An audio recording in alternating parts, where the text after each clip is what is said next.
Are you and your partner astrologically compatible? A very nice lady came into the office the other day to do a name change, which has to be filed with the court and then published 4 times in a newspaper before it can become legal. And while I was helping her with her paperwork, she suddenly asked, "What sign are you?" "I'm a Leo," I answered, and the smile on her face slowly disappeared. "Well," she finally said, "a Leo is fun to do things with, but you certainly wouldn't want to get serious and marry one of them." Anyway, after I gave the lady her receipt for doing business with us, I found myself thinking back to the following conversation, which I wrote about more than a decade ago. "Hey, Mary," I called out to my wife.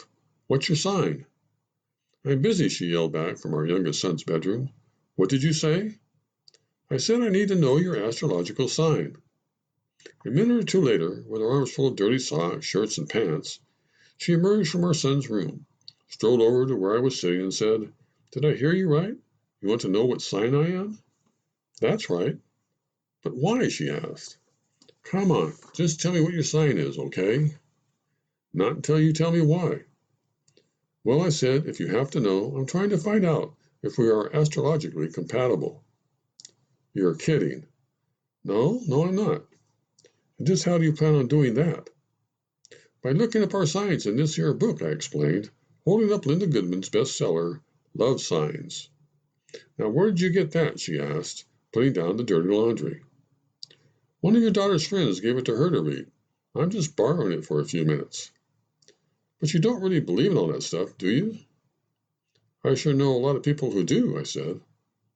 "But just the fact that you and your twin sister are so totally different, even though you were born only a few minutes apart, shouldn't that tell you all you need to know about astrology?" After I finally talked my wife into admitting that she's a Libra, I quickly turned to a little section of the book entitled The Leo-Libra Friendship and began to read. Now it says here, and I quote, that a Leo and a Libra relationship can achieve most anything, from a successful love affair or marriage to a sound friendship or business deal.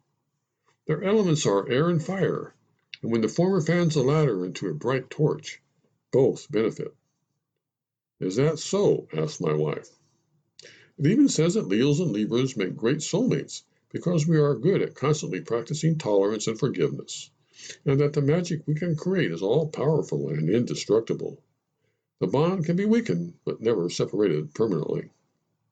"Well," said my wife, eager to get back to her chores, "then it sounds like everything is okay, right?" "But wait a minute, listen to this," I said. "It also says that Libras can be argumentative, manipulative, and control freaks." "It does it?" "You do like to argue," I said, "and to also be in charge of things." "What does that stupid book say about Leos?" "Well, I haven't got to that part yet," I lied. "Here," she said, making a lunge towards the book. "Let me help you find it." "That's okay," I said, securing the book. "I can locate it. In fact, here it is. It's called the Checklist of Leo Traits." "So what does it say?" "Well," I said, trying to buy myself a few seconds to do a little quick editing, "it says here that Leos, among many other things, of course, are regal, warm, creative, childlike, trusting, magnanimous, romantic, and really great lovers." "Give me that book," said my wife, grabbing it out of my hand. "Okay," I said, after trying unsuccessfully to get the book back. "So maybe I did make up that last one about being a great lover." "And it would appear that you left out a few other things too," she said. "Let's see. It also says here that Leos are gossipy, self-promoting, demanding, big spenders, authoritative, opinionated, brash, proud, complacent, self-indulgent, lax, vain, self-conscious, insensitive, and in need of a fan club. Now, does that sound like anyone we know?" "But don't you think it's nice to know that we're astrologically compatible?" I asked, attempting to change the subject. "I already knew that, Daryl. We have 4 kids."